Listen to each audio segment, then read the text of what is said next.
The beginning of the madman's tale started just before Enkrid was assigned to the troublemaker squad. The squad leader who had forced them to follow him had died. Afterward, a noble who was assigned as squad leader got beaten up by Jackson for acting up. The next one, who had lost his temper, was scared off after being threatened with what Rem called a mental lesson. Even after he left, squad leaders kept getting replaced one after another. Since every squad leader that was assigned kept getting replaced, it was only natural for others, including the company commander, to say something. If you intend to stay in the army, you should at least follow the rules, right? Rem nodded at the company commander's words. That's true, but it's all because of that wildcat bastard. The one who's always blaming others has the biggest problem with his mouth. Naturally, Jackson responded. Ragnar, watching them, spoke calmly. I'm fine with being transferred to another unit. Rem and Jackson turned to look at Ragnar, as if he had just said he was completely uninvolved with them, as if he was a different person entirely. His lazy tone only made them more irritated. That bastard? The most recent squad leader had tried to fix Rakshna's indifferent attitude, thinking that he could easily discipline him because Ragnar seemed passive, but ended up getting his skull cracked and leaving, and yet here he was, acting indifferent as ever. It was no surprise that Rem flared up, and Jackson shot him a sharp glance. After that incident, it had already been 20 days without a squad leader. The company commander had a headache. The battalion commander told him to manage it on his own. But could these bastards even be managed? But could he really go to his superiors and say, "These guys are beyond control"?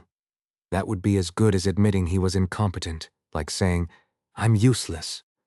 What would the battalion commander say to that? You can't even control your own soldiers. Considering the battalion commander's nature, always shifting blame, it was obvious how that conversation would go. I might as well send them to die in battle. No matter how dangerous the battlefield they were sent to, they always came back with just a few scratches. Maybe it would be lucky if they even got scratched. Why were guys with that kind of skill stuck here? Then again, watching how they behaved, it was kind of obvious. Rem had been sent here after smashing a superior officer's head when he was with the heavy infantry of the 1st Company. Now, whenever the 1st Company saw Rem, they ground their teeth. But Rem, far from being bothered by the sound of their grinding teeth, seemed to enjoy it like he was listening to a symphony. I guess it can't be helped. Brother, I will lead them temporarily. This may be a trial given to me by the Lord, and as such I shall accept it, so that I may guide this fragile and humble flock. Auden stepped forward with those words, leaving the company commander speechless. Normally, Auden was the quiet, religious one, always pale and standing silently. But now, why was this religious nut pouring fuel on the fire? And did he even hear what he was saying, considering his size? What part of him was fragile or humble? The company commander thought to himself that he would rather sacrifice his own deputy than put this religious zealot in charge. Besides, even if he did, would the rest just stand by quietly? What's that bear talking about? The first one to speak up was the axe-wielding madman. The lazybones quickly chimed in. If something's wrong with your head, take some medicine. After that, the most handsome man in the squad spoke up. Do you want to die? Why was Jackson such a friendly guy with everyone outside the unit, but within the squad, he was like a broken water jug leaking everywhere? Oh, the headache. Stop it. A new squad leader is coming this afternoon. Please try not to beat him up or torment him. The company commander spoke, silently praying for the new squad leader's safety. What else could he do? There wasn't a more suitable candidate available, so they had hastily brought in this one. He wasn't a noble, had no outstanding talent, and wasn't particularly good at fighting either. The commander just hoped he wouldn't cause any trouble. Even after the commander left, the hostile atmosphere remained. Rem had ended up here due to a series of coincidences. If his purpose had been simply to hide out for a bit after killing a noble's son, he would have left in half a year. But by some twist of fate, these sorts of people had gathered. They're all arrogant bastards who only care about themselves. Not one of them knew how to keep their heads down. Of course, that included Rem himself. The current battalion commander had gathered all these troublemaker people in one place, likely thinking that if they fought and killed each other, it wouldn't be his problem. But Rem wasn't aware of the battalion commander's real intentions. Might as well just kill them all and move to another unit. Rem muttered, loud enough for everyone to hear. It was less a mutter and more of a deliberate provocation. Do you want to die? Ragnar responded to Rem's words. Brothers, if you wish to be by the side of the Lord, I can certainly pray for you. Of course, that prayer wouldn't just be spoken with words. Idiots. Jackson joined in as well. Up until now, they had insulted each other but never crossed a real line. They knew that if a fight to the death broke out, it had to be fought seriously. Of course, that didn't mean they were the type to hold back. It was over something trivial, but it could have easily happened at any time. After all, hadn't they been watching each other closely from the start? Rem glanced at Jackson's position and let his arms hang down. Instinctively, he knew it would be dangerous to show his back. Ragnar had stood up at some point. He rose with a rustling sound noisily, leaving what seemed like an obvious opening. But was it really? Rem knew that lazy bastard could still swing his sword from that stance. Auden brought his hands together in front of him. He was preparing for the Valaf-style martial arts. There was no killing intent, but the air around them grew heavy and sticky, pressing down on everything. If someone weak-hearted entered, they'd be crushed by the pressure filling the shabby barracks. It was a temporary shelter, just a tent, but it felt like the canvas was about to burst. At that moment, the tent flap fluttered as it opened. A man, a stranger to all of them, stood at the entrance. He had black hair, blue eyes, and an appearance that caught the eye at a glance. After entering, he scanned the room. If he had any sense, he would have turned and left. If he were weak-hearted, he might have fainted on the spot. Yes, the squad's barracks, but it would be better if you came back later. The man standing behind the new squad leader, Big Eye, spoke. He was quick to read the room. The atmosphere was unusually dangerous. It was a situation that needed to be avoided. Kreis, wanting to stay out of trouble, tugged on the back of the new squad leader's shirt, but this guy didn't budge an inch. No, instead, he took a step forward and spoke. I'm Enkrid, the squad leader. Stop fighting. Rem was watching for an opening. His arms were hanging loose, but he was ready to grab his axe and swing at any moment. Auden was also ready to counter any incoming attack. Ragnar was already planning to strike all three in his range at once, and Jackson had already prepared to draw the hidden dagger from his sleeve. The air was thick, with the intent that anyone who interfered would die, and in the middle of it, an unfamiliar face stepped right in. Stop. It was a truly fearless move. Enkrid stepped right between them. He was lucky. Rem's hand, which had been about to pull out his axe, hesitated. If he had twitched just a little more, he would have already split whatever was in front of him with a vertical chop. Auden's shoulders twitched, and Ragnar had already gripped the hilt of his sword. Jackson seemed to remain unchanged, but in reality, the tips of the dagger handles were already touching both of his palms. Did a slightly crazy bastard just arrive? Ragnar muttered. Are you insane? How could you even think of stepping in here? Even if you had no sense, why would you interfere here? No, he had sense. He knew exactly what he was doing when he stepped in. Rem realized that just by looking at his eyes. So, did he throw his life away? No, that wasn't it. He could feel the tension, but he didn't fully understand the situation. But still, to step in here? What kind of guts did this guy have? Later on, when Rem would see him close his eyes every time he swung his axe, he wondered what kind of bastard he really was. At least, that was the first impression. As long as you stop fighting, it's fine. I'm Enkrid. The new squad leader didn't even offer a handshake. He only said his name. He didn't ask for anyone else's. It was as if all he cared about was everyone doing their jobs well enough. To Rem, it was clear. This guy was completely insane. It seems like someone interesting has arrived. Rem muttered. He was so crazy that it was impossible not to find him interesting. At the time, everyone thought Enkrid wouldn't last a week. Enkrid recalled the beginning of the Troublemakers. Why did he step in back then? It was because he thought that as a squad leader, he had to do his duty. At the very least, stopping fighting among the squad members was a part of that duty. The tense atmosphere reminded him of the beginning. Back then, too. The pressure weighed heavily on his shoulders. It felt like his heart was going to tear apart. Even though he had closed his eyes at the blade flying toward him, he knew he could withstand the continuous pressure and the torment. That's why he stepped between them. I was an idiot.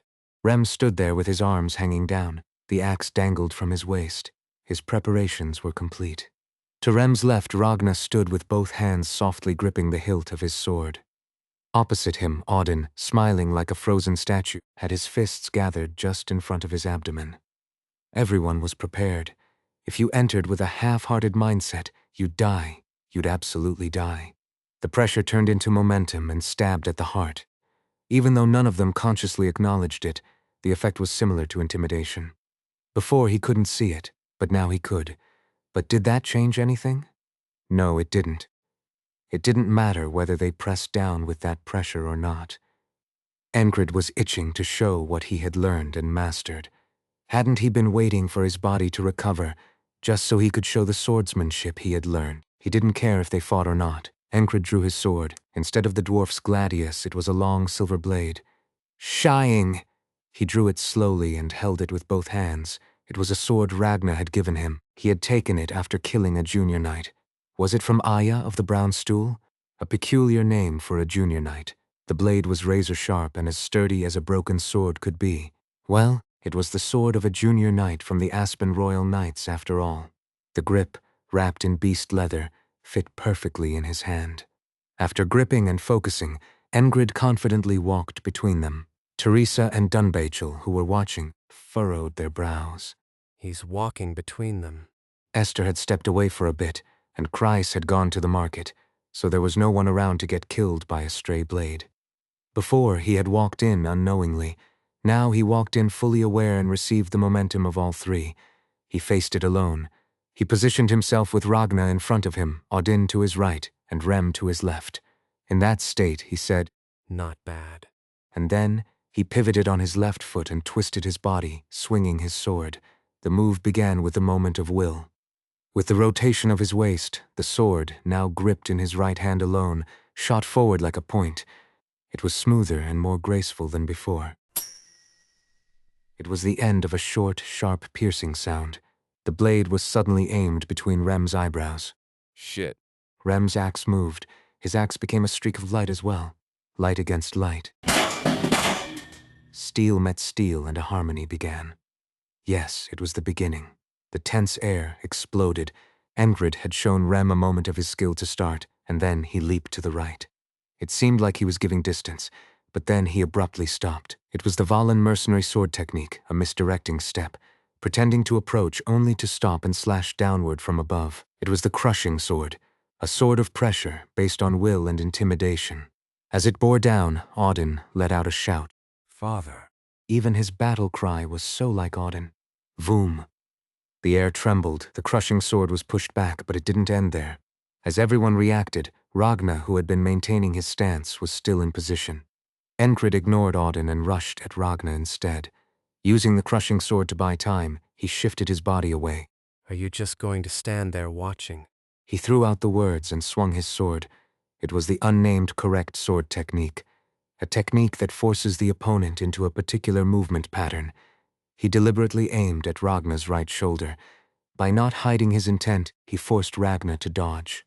When Ragnar dodged, Enkrid intended to follow through with a sideways slash, but Ragnar knocked his sword away. He blocked the correct sword technique before it could even start. Enkrid sensed some discord in Ragnar's movement. He wasn't fighting seriously, more precisely. He was holding back his strength. Even so, Ragnar blocked easily. Did you read me? It was obvious. No, it wasn't obvious. Ragnar had changed. Now his sword cut off the opponent's intent from the very beginning, opening the way. Damn it. Enkrid grinned and blocked Ragnar's advancing sword. It was a snake sword technique, deflecting and then stabbing again to the side. Once again it was the moment of will, this time aimed at Rem. He drew Rem, who had been backing off, back into the fight. Then he moved toward Audun, who had been watching the entire time. Using the footwork Audun had taught him. It was the snake step, a strategy reinterpreted and mastered after being trapped in the present moment. Without lifting his foot from the ground, his body seemed to glide forward. It was fast. He launched another crushing sword strike. Once again, Audun responded. Lord. It shattered again. What a voice he had. Are you kidding me? Rem shouted. He had every right to say that. Why wouldn't he? Enkrid was now challenging all three of them at once. In other words, he had thrown himself into a 1-on-3 fight. Are you insane? Ragnar tilted his head in confusion. It seems our brother here needs a prayer for his head. Auden remarked, quickly understanding the situation. Enkrid's entire body conveyed the message. I want to fight all of you. Enkrid smiled. Ah, this is really fun. Why wouldn't it be? Everything he had learned and mastered was coming together. He could see it all, and it kept unfolding before him, time and time again. His body and mind screamed, How do you like my sword? He was having so much fun that it didn't matter if he was fighting 3, 4, or more people. This won't do anymore. Teresa, who had been watching from the corner, finally stood up. Yeah, this is nuts. I've been itching with excitement since earlier. Dunbachel, huffing, had fur sprout from her face, and soon she transformed into a white-furred lion. Everyone was tangled together in the chaos. The barracks were being destroyed, walls were breaking, and the door was smashed. Eventually, part of the wall collapsed, and the door shattered completely. When Kreis returned late, he found a crowd gathered, circling the destroyed barracks. What's going on? He asked. They look like they're trying to kill each other. Graham replied, his face filled with disbelief. Even the Lord was just watching, unable to intervene. That's how intense it was. Crazy people! Kreis muttered in shock. They're doing this as soon as they recover? No wonder everyone keeps calling them madmen, but there was nothing he could do to stop them. This was just the way they were. The fight finally ended in the late afternoon. As the sun was setting, a group of soldiers stood there, steam rising from their bodies. All of them were bleeding from somewhere. The half-destroyed barracks now looked like a ruin. It was hard to imagine how they had even managed to break the ceiling. Back already. Guess we'll have to sleep somewhere else tonight, Enkrid said. Hearing this, Kreis could only laugh. There was nothing else he could do. The curse is lifting. Esther thought to herself. She had believed she would suffer for decades, tangled and ensnared by this wretched curse. No, if luck turned sour, she might have suffered for over 100 years. Worse still, she could have spent her entire life with her world of spells tainted. Even the thought of it was horrifying. Because it was such a curse, she would have done anything to break it. That's why she had once slept in the arms of that man, Enkrid. Now, there was no reason to do so, and it had become a rare occurrence. The tangled threads of the curse were finally starting to unravel. Luck was on her side. While facing off against Galaf, who had gripped the river's current, she had regained some of her old senses, and even swallowed a few of the special objects he had. Among them, it was only natural that there was something that helped restore her world of spells. It would have been even better if she could have found and looted Galaf's private research lab, but when would she ever find it? The man was notorious for having many disciples. So whatever treasures were left in the lab would belong to them. They would covet, steal, and fight over it until only one remained to claim it. A wizard's greed would make it so. The idea of harmonious senior and junior disciples was nothing more than a dream. After all, if they weren't driven by the desire to explore the truth and transcend the limits of humanity, they wouldn't even become wizards in the first place. What nonsense was that? Ah, idiots. Esther had once been caught up in such bickering, but not anymore. The thought of Galaf's disciples eagerly battling each other brought a warm feeling to her heart. No one could mistake Esther for having a gentle nature. She knew that well. For a wizard, she probably counted as one of the more sane ones. No, compared to the other lunatics I'm surrounded by, I'm definitely normal. The same could be said among the madmen platoon. Her thoughts spiraled back, returning once more to the original matter. She turned her focus back to the curse. Esther fell deep into contemplation about her curse once again. The curse hadn't only left behind bad things. There had been advantages too. It had been something she hadn't expected. After all, she had even gained some strength similar to that of a lake panther. Of course, since it was called a curse, it didn't only come with good things. There were side effects as well, and they were bigger problems than she had anticipated. My body's shape memory has changed. A physical being, a body, exists in the form it perceives itself to be.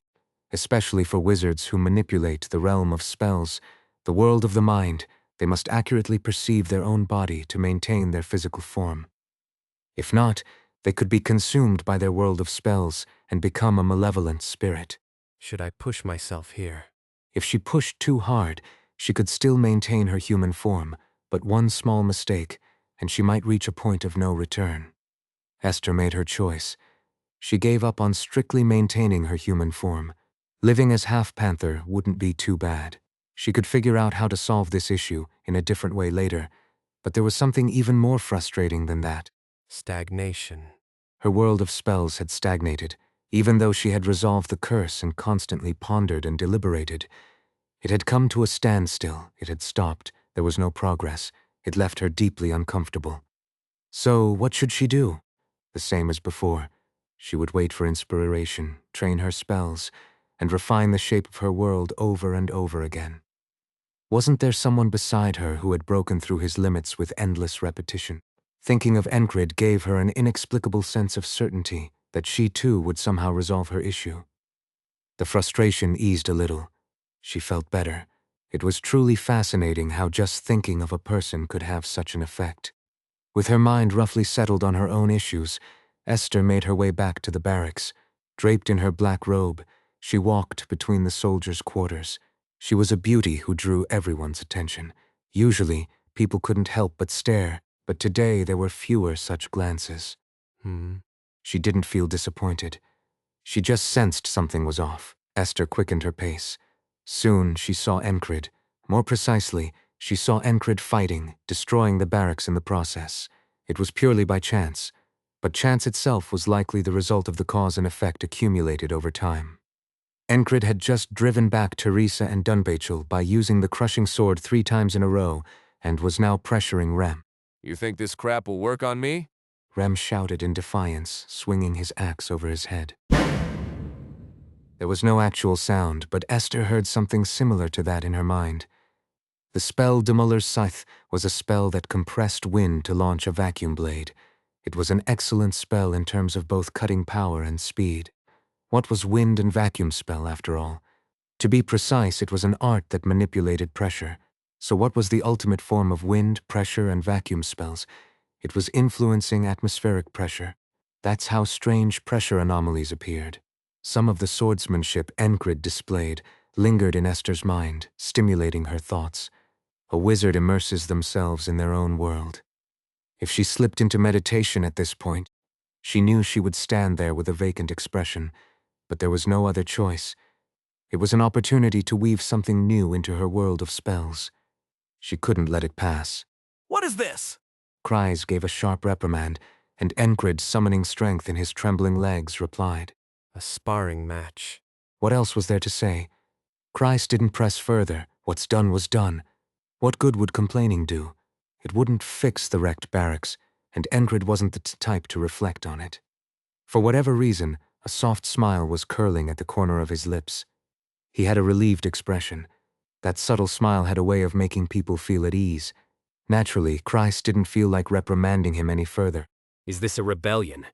Are you planning to cut off my head and become the Lord now? Lord Graham, it seemed, had endured enough hardships, as his ramblings had grown more frequent. Do you really have to put it that way? Enkrid parried and glanced to the side.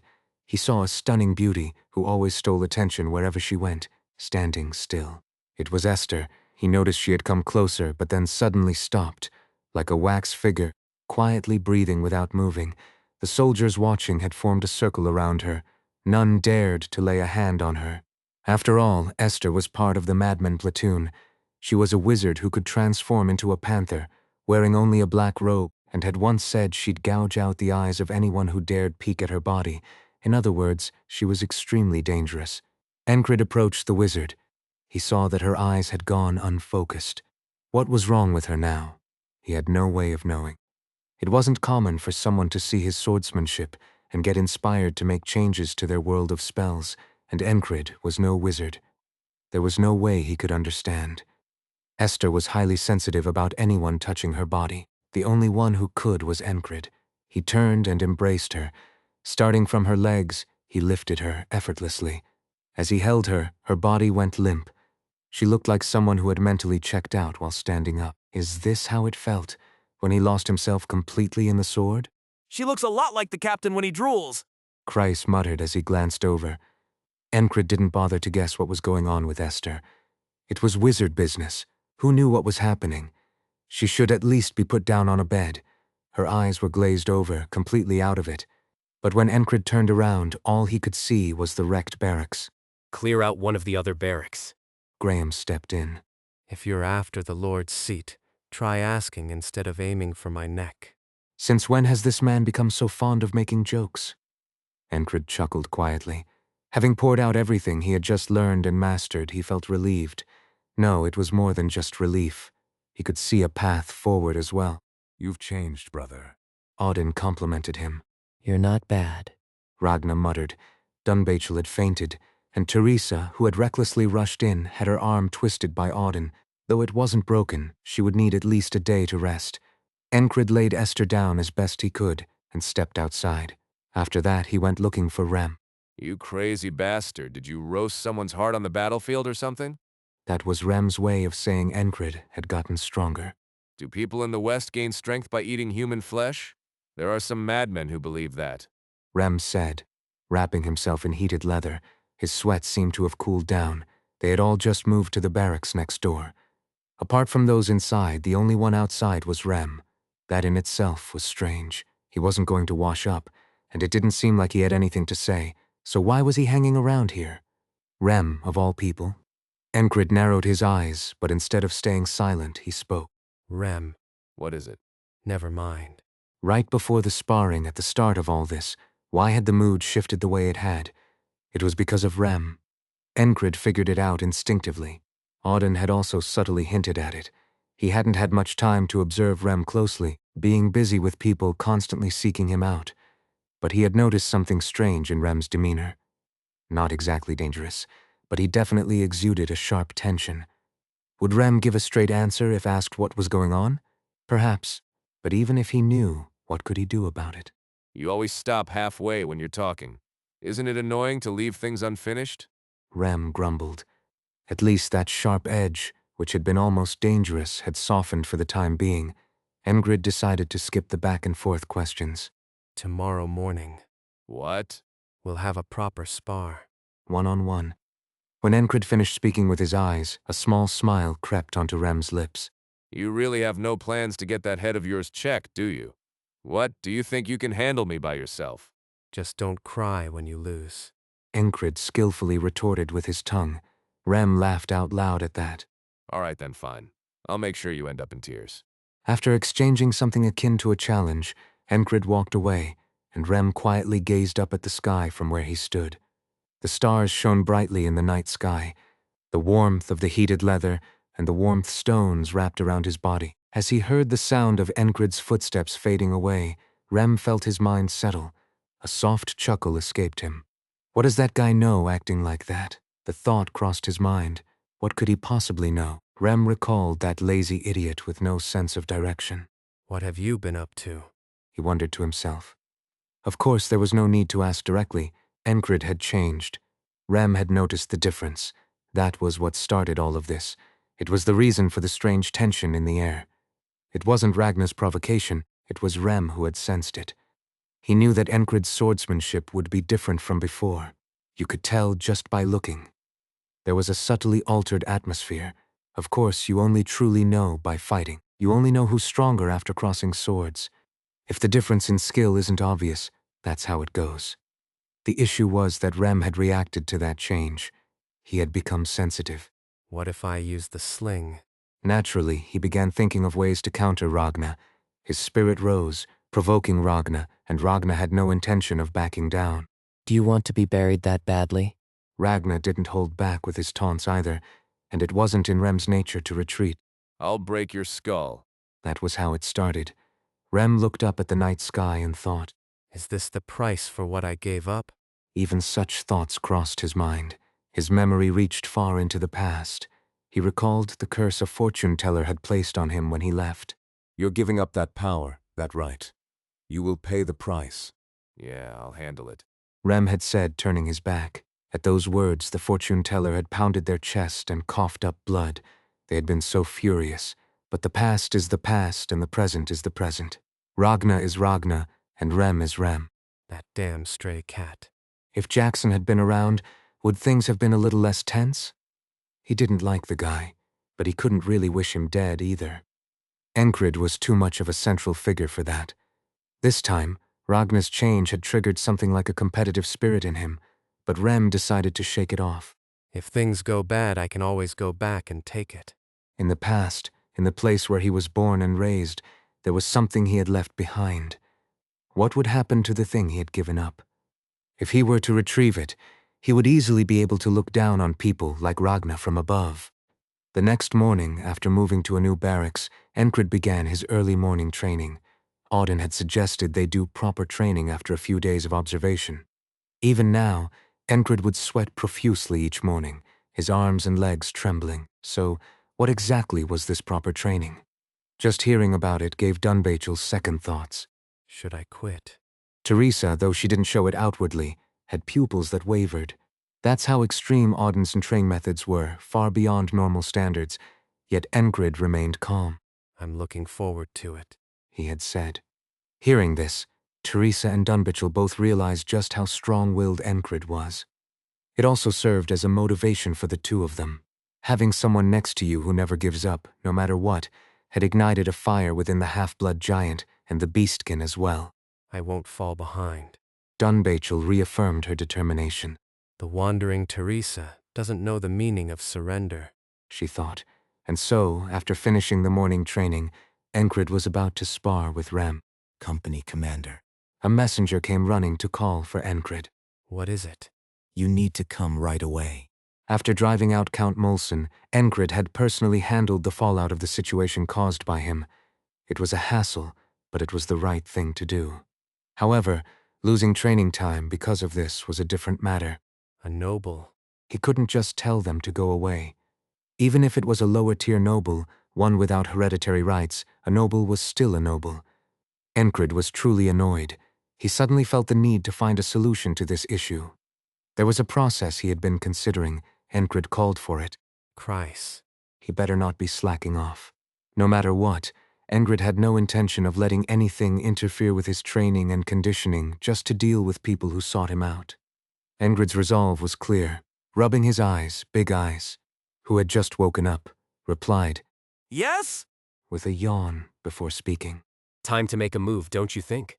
He said. Enkrid nodded in agreement. Is it all right to just leave him?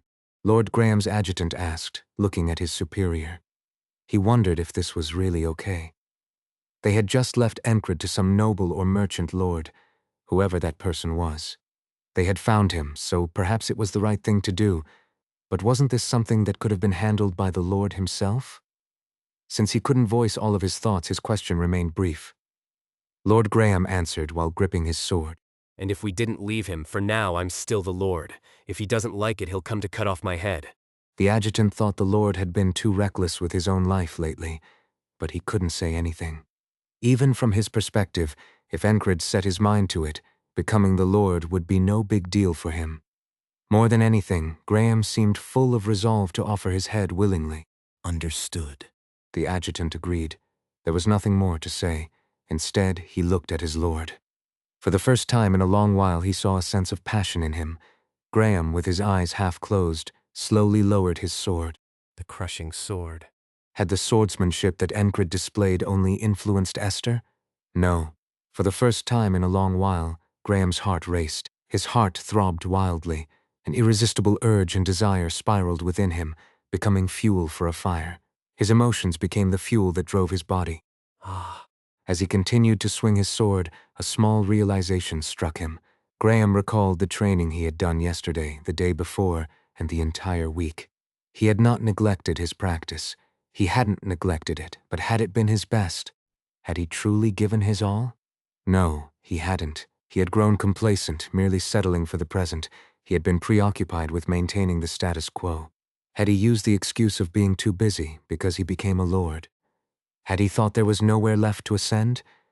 Where had the ambition he had when he first picked up a sword disappeared to?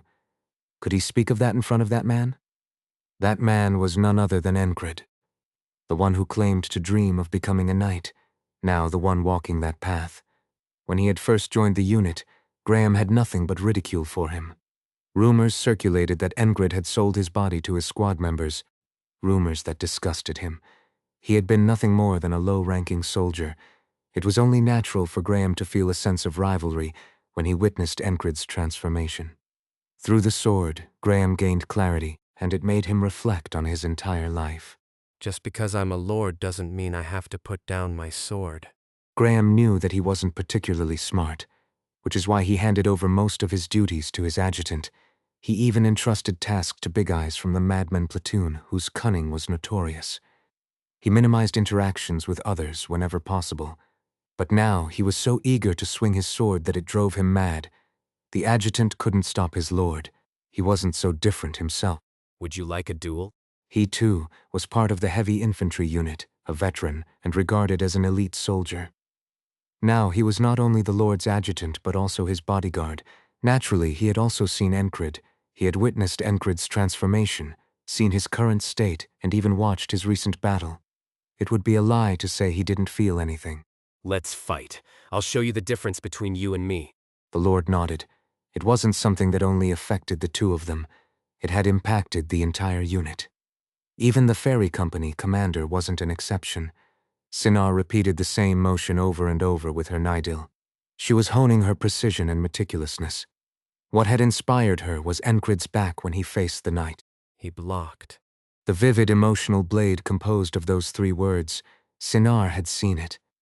Her sensitivity allowed her to feel emotions, and sometimes that served as a means of reading the opponent's intent. While she couldn't read everything, strong emotions, like a gust of wind, were surprisingly easy to perceive. The stronger the opponent's will, the more apparent it became. That's why Sinar could feel the emotion when Enkrid blocked the knight. Even if I die, even if I'm told I'll die, even if my heart is torn apart, I will block. What kind of human could be like that? A human who focuses solely on one thing, forgetting everything else. Moreover, what was the fleeting emotion that had slipped in during the act? It was nothing but the exhilaration of having forgotten fear. It wasn't that he had no fear. It wasn't that he didn't know pain or suffering. He simply wrapped it all in the euphoria of enjoyment. He forgot pain because he lived in the moment. He pushed aside the looming pain to remain committed to the present. He seemed like a man who only lived for the now. He's insane.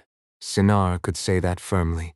She could say he was mad, that his mind was broken, and yet she couldn't help but feel a thrilling sensation when she thought of him.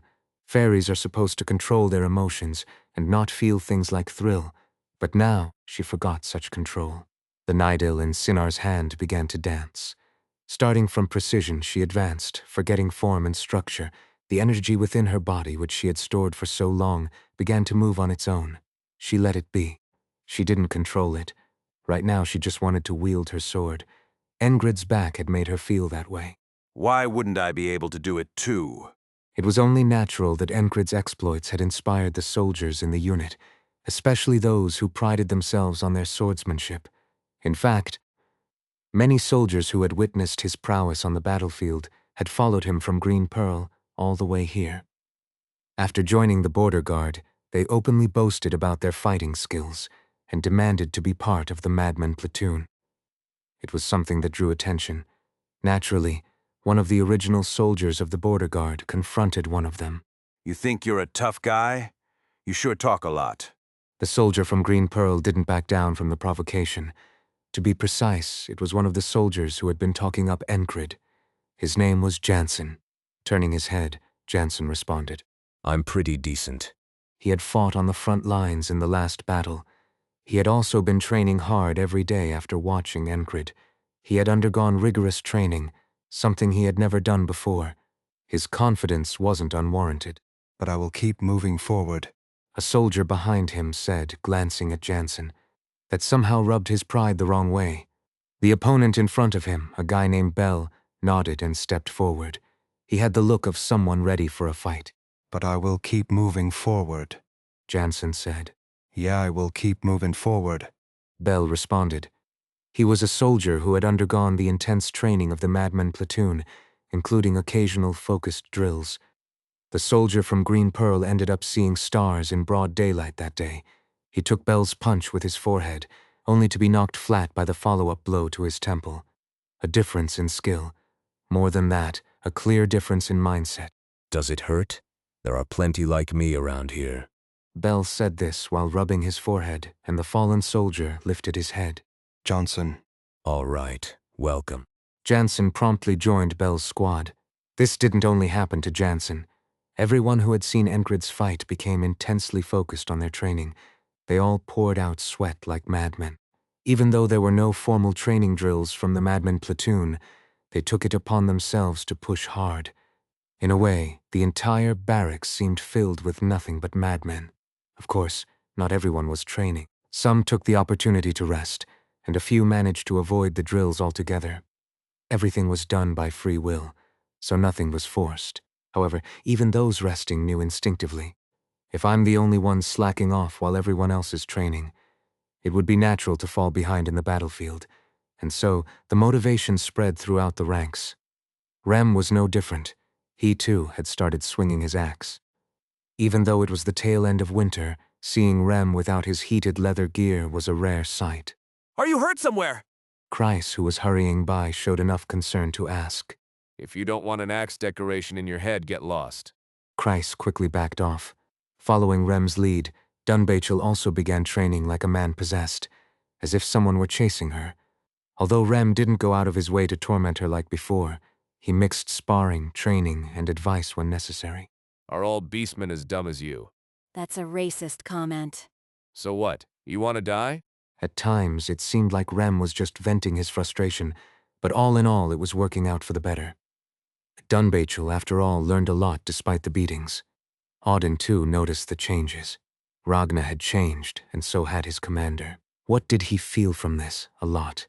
Thus, Auden found himself deep in thought, even if only for a brief moment. He was grateful that it was Ragnar.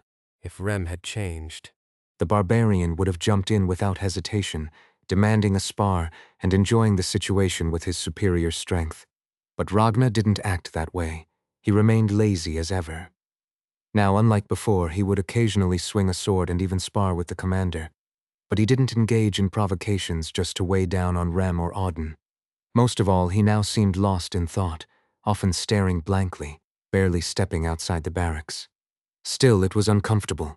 He surpassed me, Auden thought. Has the time come to lift the seal? If, though it was only a slim chance, Rem had truly changed, Auden would have seriously considered it, but now was not the time. Auden had sought answers of his own, though he didn't think they would resonate with those who had placed restrictions on him. And so, retrace your steps, for within them lies the answer to what blocks your path. Auden recited the holy verses and prayed. That's what he did. In the rest of his time, he devoted himself to retraining his body, step by step. Stacking strength upon strength, that was the source of Auden's power. He recalled the entire process, from the beginning until now. He retraced each change in his body. As Enkrid progressed, so did those around him, and the motivation spread, stirring up the entire barracks, quiet yet burning yet subtle. A transformation within the barracks. There had been others before who were similarly motivated, but this time, even the Lord was affected, changing the entire atmosphere of the city. Could you ever ask for better conditions than this? Enkrid had forgotten the other man's name. He briefly considered looking at Graham, but the Lord was nowhere to be found. When big shots like Count Molson had arrived, Graham had shown his face, but now that someone like this had come, he had shoved the task onto Enkrid. Is this how you treat a war hero? Even if calling himself a hero felt embarrassing, it still irked him that he was being made to handle this. Is this what a lord does?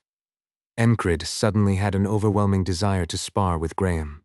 There seemed to be a lot he could learn from him, like how to fall gracefully, how to take hits, and how to pass out without feeling much pain. She may be my daughter, but she's the most beautiful woman in our domain, the toad-like nobleman and merchant said. The woman, who was slightly more human-looking than a toad, shyly smiled, making eye contact with Enkrid before quickly looking away. Should I just kill him? Of course, that wasn't an option. Beat him up, then. Kreis's nagging voice echoed faintly in his mind. Are you Rem? Is the captain Rem?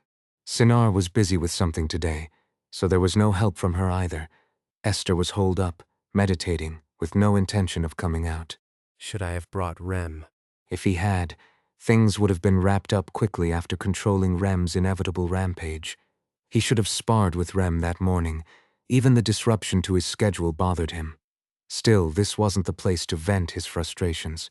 Outwardly, Enkrid engaged in conversation, but inwardly, he began an imaginary sparring session. In his mind, he was busy fending off Rem's axe. He used a sling, right? How should he dodge that? He didn't know. But he would do his best. There was a process of learning through experience awaiting him, and he was eager to dive into it. Regardless of his patience, Enkrid felt the utter pointlessness of this situation. Surely, enough time had been wasted. Hadn't they already spent enough time for at least a cup of tea? Of course, he had gulped down the tea in one go, but still. Well, what do you think? Whatever the offer was, it didn't matter. Well, I'll be going now. With a crisp reply, Enkrid rose from his seat. Huh? Wait, I'm a noble and the head of the trade guild in this region. The man recited his credentials, but Enkrid didn't even give him a glance that said, so what? He was itching to get back and swing his sword at Rem's axe. Whether the man was important or not, wasn't that the Lord's responsibility? If this person had been someone truly significant, Graham would have handled it himself. So Enkrid felt no obligation. It was a maddening justification, but it wasn't wrong. As Enkrid made his exit, the merchant and noble left behind was completely dumbfounded. No, he was beyond dumbfounded. This shift in emotion wasn't unique to him. How many people had Enkrid driven away before? Plenty. Some of them even held grudges against him. You insolent wretch. The noble and merchant gritted his teeth, his jaw muscles standing out sharply against his skin.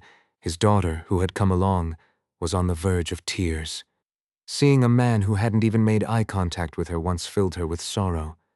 Kreis witnessed all of this from the doorway of the reception room. Let's go! The uninvited guest was leaving. Kreis knew that if things were left as they were, something close to a disaster would unfold. How could it not? It was so obvious. Too obvious. And yet, the people who were supposed to fix this were all collectively losing their minds. It was the kind of thing that would usually make someone furious, but instead, Kreis found it rather amusing. There was only one reason why he was so pleased, and that reason was Krona. This was all about the gold that was at stake. We'll see about that. The noble and merchant exploded in anger, but Kreis wasn't the least bit concerned. From behind him, a woman peeked out and asked, Are you saying they want you to be the shield for the nearby merchants? Kreis blinked his large eyes, feigning surprise. Huh? What do you mean by that? Playing dumb, are we? The woman's unspoken words seemed to include an insult under her breath. Kreis continued to look away, refusing to engage further, because she was right. If the local merchant guilds were making noise, because they were vying for control of trade and commerce in the city of Border Guard, and if it seemed like that power was up for grabs, then all it took was for someone to hand over that opportunity to someone else, and word had come the night before that the most suitable person had arrived in the city. News from the Gilpin Guild traveled faster than that of the city guards. I should formally introduce myself, but I'm late in doing so. Lady Leona Rockfried, Guildmaster. My, what a swift introduction that was! Leona gave Kreis a playful smile in response to his greeting. Both of them had their own hidden agendas, so even if negotiations began, they wouldn't wrap up easily. Of course, Kreis wasn't planning on investing too much time in this matter. In the morning, Enkrid practiced the isolation technique with Audin. After that, he trained by slowly swinging his sword, controlling every muscle movement, followed by sparring with Rem. He took meals in between, sometimes snacking on herbal pies. Given his extraordinary activity level, his eating and digestion were also extraordinary. Eating a lot was just the beginning. Aside from eating, sleeping, and other basic needs, Enkrid pushed his body to its limits. As soon as his body fully recovered, the first thing he did was break down the barracks. What happened after that? Knowing how to observe himself, Enkrid continuously pondered and refined his training. Kreis had really done something, as no one else came looking for him. That was a relief. In fact, Enkrid even declared that he wouldn't accept any more payments from the Gilpin Guild. During this time, he was told to meet just one person, so he went out to the front of the barracks, where he saw a familiar face. Have you gotten even better looking? He muttered to himself with a smile. That smile and face were familiar. It was Leona Rockfried. She was the owner of a trading company and a friend who had once spent the night with him. When Enkrid looked at her silently, Leona smiled and asked, You haven't forgotten my name, have you? How could I forget? She was a person who left a strong impression. She had once asked if they could be friends. Friends, she said. Coming from a woman who had taken over a trading company after disposing of the previous leader's son, it was a surprisingly fresh statement. They spent time together, eating herbal pies, drinking pumpkin soup, and browsing the market. They stayed up all night, exchanging jokes and talking about various things. Even though she had suggested becoming friends, it wasn't easy to become close immediately. But there was a mutual liking. It was an affection unrelated to gender, a human connection. Now that Leona had become the leader of the trading company, she appeared in neat leather pants, a white shirt, and a fur vest. Her shirt was unusually thick, and to be honest, Enkrid had never seen such fabric before.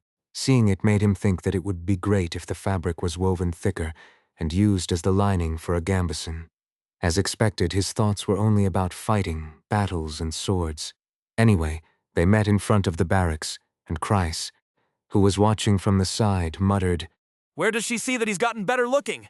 Enkrid hadn't shaved, was drenched in sweat, and hadn't bathed. His hair was due for a cut, but he hadn't touched it, so it was a mess half-dried with sweat. In short, he looked ragged. Kreis wrinkled his nose. Moreover, he didn't smell good either. In Kreis' opinion, the most important thing in seducing a woman wasn't the face. The most crucial thing was undoubtedly the atmosphere.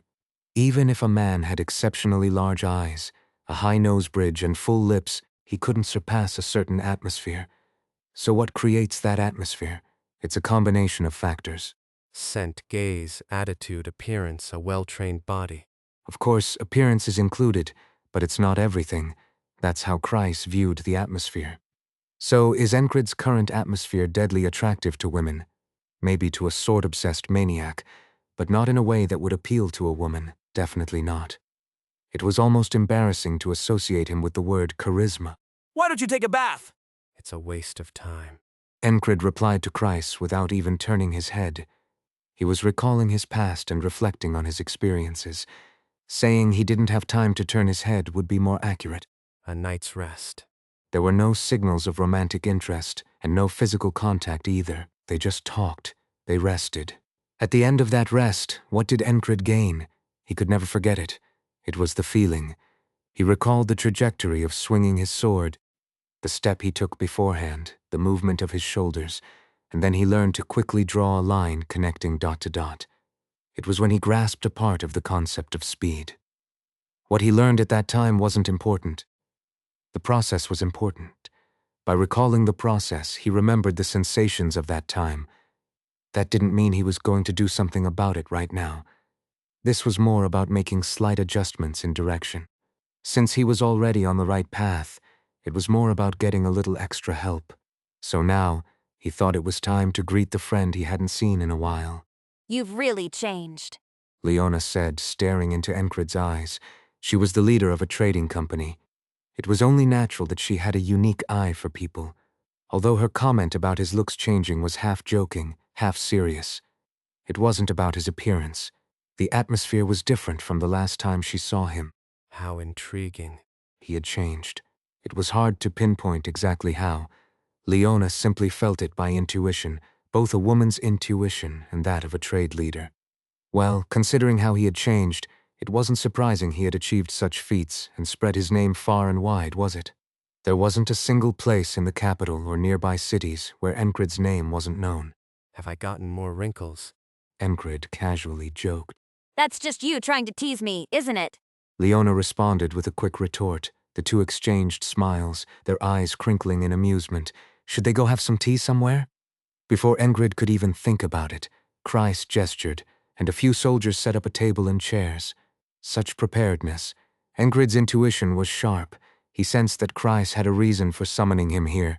You can't keep standing and talking and the commander is busy, Kreis said, gripping his sword with both hands and mimicking a swing. Leona knew well about Enkrid's obsession with training. When the Rockfried Trading Company had dealings with the border guard before, hadn't he spontaneously asked for a sparring match? After that, Leona had even watched Enkrid's training sessions. Enkrid glanced at Kreis. That big-eyed rascal always found a convenient excuse. There was definitely something going on. Leona didn't seem to mind and sat down in the chair that the soldiers had prepared for her. Her eyes still hadn't left Enkrid. Behind her was Mathis, the bodyguard Enkrid had seen before. There was also another man. He was a strikingly handsome man with blonde hair and blue eyes. By Kry's standards, he was someone who knew how to create an atmosphere. He smiled softly, lifting the corners of his mouth, and stood respectfully behind Leona. What brings you here? Would you believe me if I said I came to visit a friend? No way. It's true. It's business with the company. But seeing a friend in the process is always a pleasure, isn't it? Leona smiled as she spoke. Enkrid returned the smile. He thought it wasn't a bad meeting, really, except the tea was terrible. It was the kind they served to get rid of unwanted guests, a clear signal to finish up quickly and leave. And here it was, being served now? Was this on purpose? Of course, Kry's intention was clear. Even though they occasionally made eye contact, he pretended not to notice, which was infuriatingly sly but not in an unpleasant way. Enkrid refocused on Leona. They exchanged a few casual words. It's still amazing to me. Do you realize how famous you've become? I knew this would happen. I should have dragged you into the caravan back then. Do caravans really need swordsmen that often? All the time. We aren't a settled caravan after all. It was random information, but interesting nonetheless.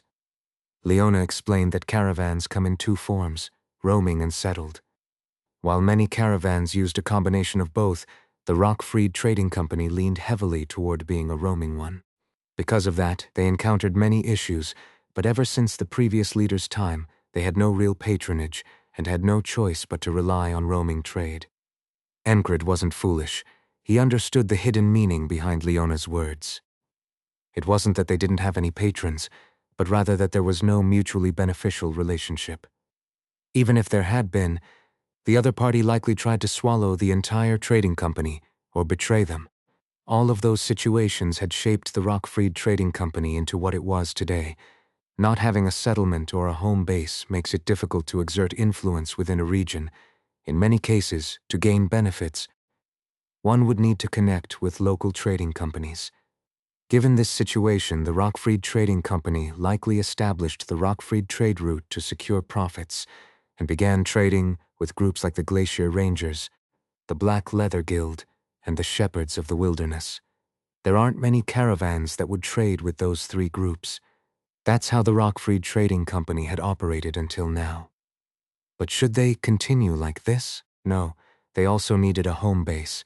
They needed to secure stable profits, especially in times like these when ominous vibes were spreading across the continent. So, where should they establish a home base? In a place where the situation is rapidly changing. A place ripe for profit.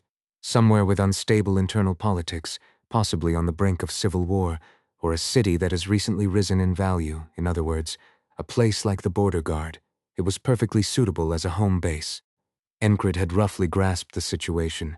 However, he didn't speak about it. Leona also remained silent on the matter. If Kry's had called them together, thinking he would gain an advantage in negotiations, he had misjudged the situation. They were simply meeting as friends. What about marriage? I haven't done it. What about that fairy? Leona whispered. She mostly jokes about being my fiancé. How boring. What about you, Leona? I'm committed to marrying the trading company. Really? No, that's a lie. I do have a fiancé, but I'm still unsure. It's more of a strategic marriage, so if other things go well, it might not happen. But don't worry, Enki, I'm not planning to flirt with you. When I get rejected once, that's it for me. So, you can just live with the regret of not giving in to my advances back then. Yes, I'll regret it occasionally. Regret should be deep and constant. I'm busy. Busy with swinging your sword? You know me well. As the jokes flowed, both of them burst into laughter. For a moment, Enkrid felt like he had returned to his childhood. Leona was the kind of woman who knew how to put others at ease. Was that a talent as a merchant, or was it an expression of genuine consideration for others? It didn't matter. What mattered was that this moment was enjoyable. As they exchanged a few more words, Kry's suddenly interjected. A strategic marriage, does that even make sense? Here, suddenly, Oh, exactly. I really don't want it. Leona replied. That's what I'm saying, Commander, don't you agree? About what? Kry suddenly kicked Enkrid's foot, then mimed being thirsty as he took a sip of the tea. This was the same Kry's who swore he'd never drink it. saying it tasted like dung. Enkrid understood the situation well enough. A relationship that needs a deal. That's what the relationship between Kreis and Leona was. There was a reason they were served such terrible tea. It was a signal. This meeting was about business. The Rockfried Trading Company needed a settlement. The border guard needed someone to act as a shield to handle nuisances in the area. Their needs aligned. Enkrid found it amusing. He realized why he had been called here. It was the classic charm tactic, using their friendship to gain the upper hand. "Hey, your friend is here. Are you going to act like this?" It was pretty underhanded, but when Kreis acted this way, there was always one reason. How much are they paying you? Enkrid asked directly. There must have been a promise made by the Lord. He saw through everything, but Kreis wasn't flustered. When gold coins were involved, Kreis could become a brilliant actor, a skilled schemer, and a sharp-tongued joker. Huh? What do you mean by that? She's here as a friend. If they were going to use friendship to gain the upper hand, they needed to consider the other side too. Enkrid was also Leona's friend. You might be misunderstood by saying such things. Oh, it's fine. Leona actually took his side. To Enkrid, her words meant, "I won't be fooled by silly tricks, but I'm not here to play games either." I'm leaving. Enkrid stood up. He figured that from this point on, it wasn't his place to get involved. See you next time. Leona smiled warmly and raised her hand in a casual farewell. Enkrid took her hand, lightly kissed the back of it, and then turned to leave. It was proper etiquette. He had learned and practiced this even as a mercenary, during those times when he escorted noblewomen at parties and earned gold. He really does fit the salon life. Kreis muttered as he watched Enkrid leave, but before he could get far, someone else stopped him. You there. It was Mathis. Though he tried to hide his expression, the surprise was obvious.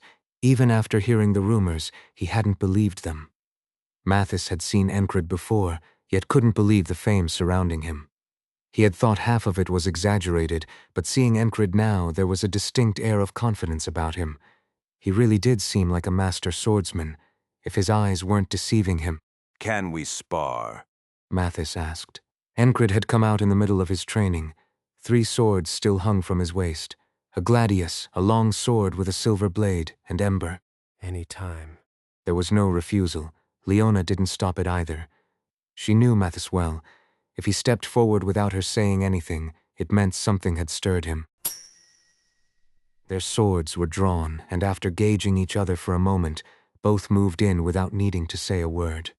As if agreed upon beforehand, the 2 blades met cleanly in the center. 3 times their swords tested each other, the blades moving back and forth. It was a sparring session, and giving the other time to warm up was a courteous gesture. After the 3rd exchange, Mathis made his move. He decided to swing his sword with full intent. Mathis knew how to display power. He was a formidable warrior of city-level strength. A city-level warrior? That's nonsense. If a sword cuts you, it'll kill you just the same. Rem would sneer. Still being recognized as a strong warrior was a fact, and yet... The moment their swords collided, Mathis realized his opponent's blade was no slower than his. He immediately tried to press down on Enkrid's sword. It was a sword technique that combined the fluid sword technique and the middle sword technique meant to suppress the opponent's blade. However, Enkrid's sword was faster than Mathis's reaction. His sword deflected Mathis' blade and swiftly thrust forward. It was the snake sword, a strike that simultaneously blocked, deflected, and attacked. The way the blade curved almost created an illusion, as if it was truly bending in. Mathis saw the silver blade stop just before it touched his neck. Without any apparent effort, Enkrid had done this.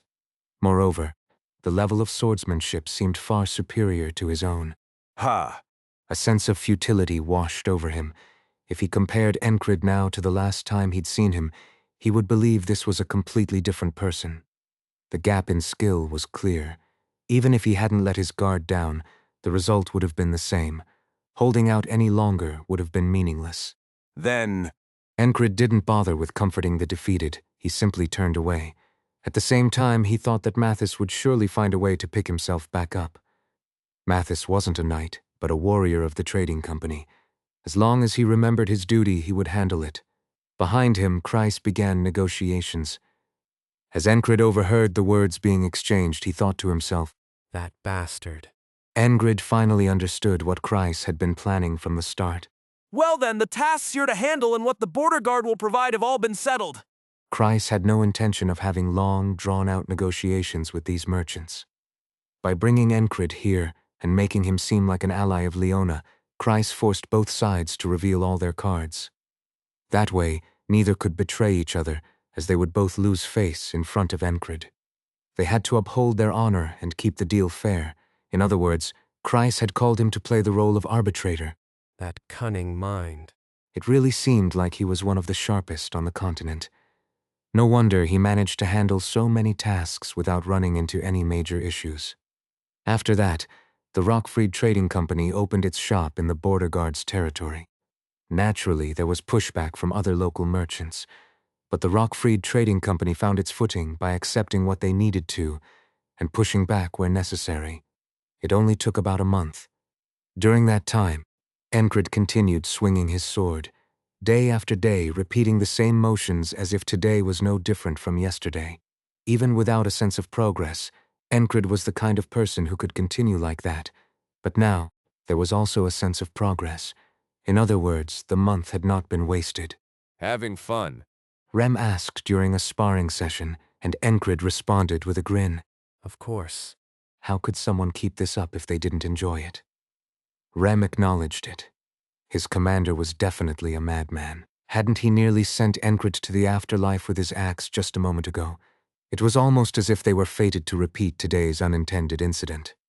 The ferryman watching over them had even seemed to glimpse Enkrid's death, but he hadn't died. It was absurd.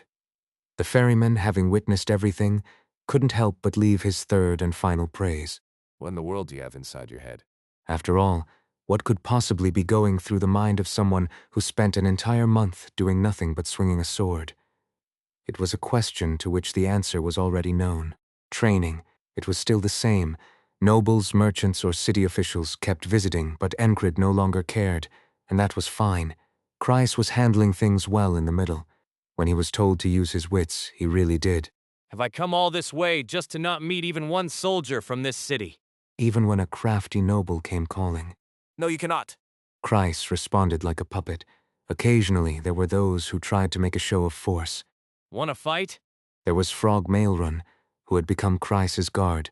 Few dared to challenge Frog's threat. It wasn't that Enkrid and his surroundings were strange. This was normal. Not that Kreis was forcing things or driving people away with power either. We are preparing for an important battle. He used an appropriate excuse. It is something being handled directly by the royal palace. He threw in the backdrop of the palace. This was enough to deter the petty nobles, and as for merchants, they had no reason to personally get involved. If you have anything to say, go to the Rockfried Merchant Company. They have an exclusive contract with the Lord. It was easy to pass them off. Leona Rockfried was indeed capable. She easily handled and dealt with any mid-sized or smaller merchant groups. Was the name Rockfried ever taken lightly? Simply putting the name of the company forward solved half the problems. It didn't matter if a large merchant group under some noble's banner showed up. What they wanted was to secure a trade route through Enkrid and generate profit. Leona promised them just that. The trade routes will expand. We can't handle it all with just our merchant group. Naturally, the merchants who tried to curry favor with Enkrid turned their attention to Leona. She carefully selected the ones she deemed worthwhile. Identifying and extracting the value of goods was her specialty.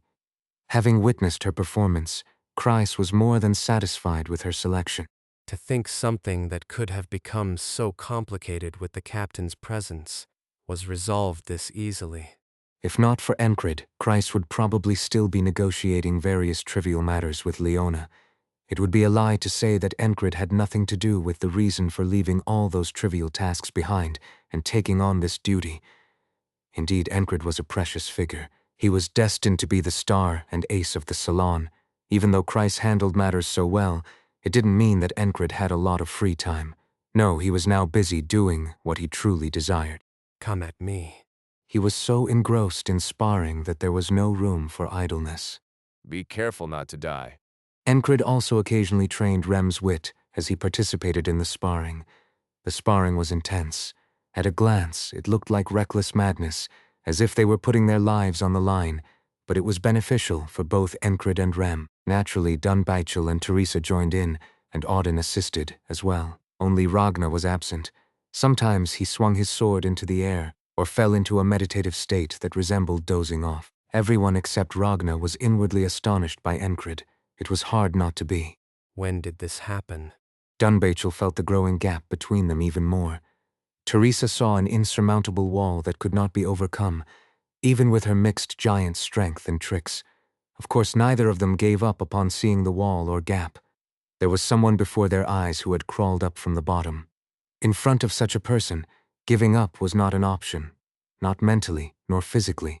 Give up? Oh, is our beast tired? Sure, that can happen. Then how about just dying? If it's hard, you should die.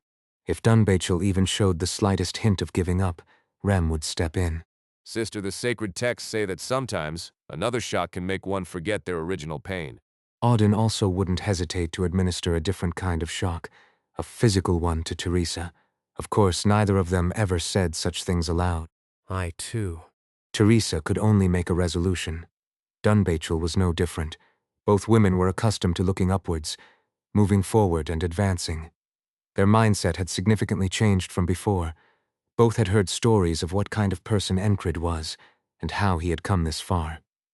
From what Rem and the surrounding soldiers had told them, Enkrid's beginnings were humble, truly humble. At one time he was beneath me. I was even better looking. The source of the banter was none other than vengeance, but even when listening to other soldiers, there was nothing new. A low-ranking mercenary who barely scraped by, that was who Enkrid used to be. But now he had become someone entirely different. He was the hero of the city, the hero of the battlefield, and the one who had turned most of the kids in the border guard into wooden sword-wielding trainees. Perhaps it was true what the sacred text said. Though the beginning may be humble, the end will be great. Such thoughts crossed Teresa's mind. As for Dunbaichel, I won't fall behind. She gritted her teeth and struggled fiercely. Unknowingly, she had begun to progress in a way similar to Enkrid's own desperate fight. Of course, Enkrid didn't care in the slightest how the beastkin or the half-blood giant viewed him. In addition to training and sparring, he spent his time visiting the blacksmith. No, he had to spend his time that way. He wasn't in a rush, but he couldn't let time slip by easily either. Hadn't he seen the knight's sword? Though it was only once, the mere act of crossing swords with a knight had broadened Enkrid's world, and the stars along his path shone brighter. The dream that had come to him as a grim reaper had turned into starlight, drifting away. The remnants of that light illuminated his path. It was only natural that his motivation surged even higher. For someone else, the relentless and grueling training might have seemed like a continuous torment, but for Enkrid, it brought an unprecedented sense of joy and exhilaration. What is this? The self-proclaimed best blacksmith of the border guard inspected the sword gifted by an enemy knight multiple times. The silver blade, the polished finish, the grip wrapped in the hide of a magic beast, and the round pommel. It's no ordinary craftsmanship. When Enkrid showed him the gladius and ember as well, the blacksmith was almost beside himself. His eyes sparkled with interest. Even the method of forging is different. This isn't a human weapon. With his keen eye, the blacksmith recognized the value of ember and the gladius. Do you plan on using all three swords? They had known each other for a long time, so the blacksmith spoke casually. He was more focused on his craft than on Enkrid's position as a company commander. Though blacksmiths formed guilds to protect their interests, there was no such guild in the border guard. Most were either in the military or something similar unless they made farming tools. This blacksmith had come here to challenge himself for the sake of his skills rather than seeking a stable life under the protection of a guild. Enkrid respected him. He thought of this man as someone who was also chasing a dream, something akin to his own. It's just work. Why bother attaching any grand meaning to it? Of course, if asked directly, the blacksmith would probably brush it off as nonsense and say something like this. But his pride was undoubtedly high. As Enkrid watched the blacksmith, he reflected on his own ambitions. Perhaps his motivation had been surging too much lately. The blacksmith, still unable to take his eyes off the three swords, asked, What do you want me to do with them? They've been used roughly. so I'd appreciate it if you could do some maintenance. Also, I'd like you to make 50 throwing knives that are thin but well balanced, along with some iron plates to reinforce my greaves, and all my gauntlets are completely worn out, so I'll need to replace all my armor. Good equipment for a mercenary was like having an extra life. Even now, as a knight candidate wielding the shards of will, the same principle applied.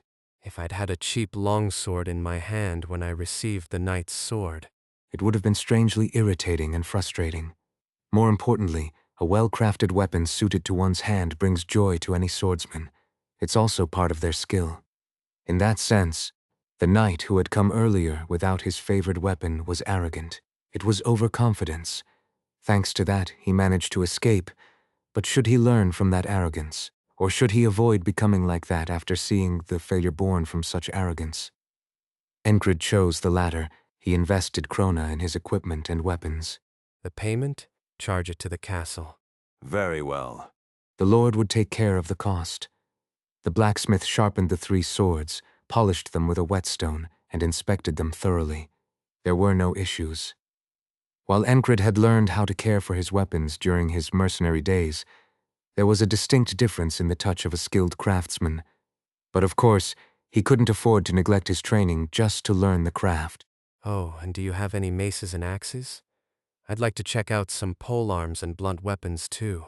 Amidst everything, Enkrid ordered a few more weapons. In fact, it wasn't just a few, it was more like a variety of weapons. At that, the blacksmith looked at Enkrid. He had been focused on inspecting the swords and equipment, but now he finally met his eyes, as if asking what he planned to do with them. Yes, I'll be the one using them. Since he needed them, he ordered them, and the blacksmith simply nodded. He understood well enough. How could the rumors of Enkrid's reputation on the battlefield not have reached the ears of the blacksmith? Even if Enkrid's requests became more bizarre, the blacksmith would still follow through without a word. After being momentarily entranced by the 3 swords, the blacksmith thought to himself, could I ever make a better sword than this? Someday he would try, and when that day came, he would show the sword to the man standing before him. He was determined to do so. If the man was pleased with the sword, then they would discuss krona. I'll send over a few weapons along with the equipment later. All right. After that, Enkrid became fully immersed in training once again. Tense your muscles and apply strength. By doing this, you can develop muscles as strong as steel. It was early morning training. Enkrid didn't tilt his head at Audin's words, but he did question him. A body that won't get hurt even if it's struck by a sword. Yes, brother. You've understood it well. It didn't make sense, but he didn't say so aloud. It's possible. Audin spoke up before Enkrid could even ask how. You already know the method. Asking and answering isn't a bad thing, but sometimes it's better to realize things on your own, isn't it? His rhetorical question contained the answer. Enkrid nodded. What followed made the previous training session seem like child's play. At the end of it, Audin picked up a hammer, heavily padded with cloth. What are you going to do with that? Dunbachel asked, her voice tinged with unease. It's for training, sister. If you'd like, get in line. Dunbachel didn't get in line. She felt that this wasn't for her. Even if she would have to do it someday, now wasn't the time. Though she wanted to absorb everything Enkrid had to offer, this could wait for later.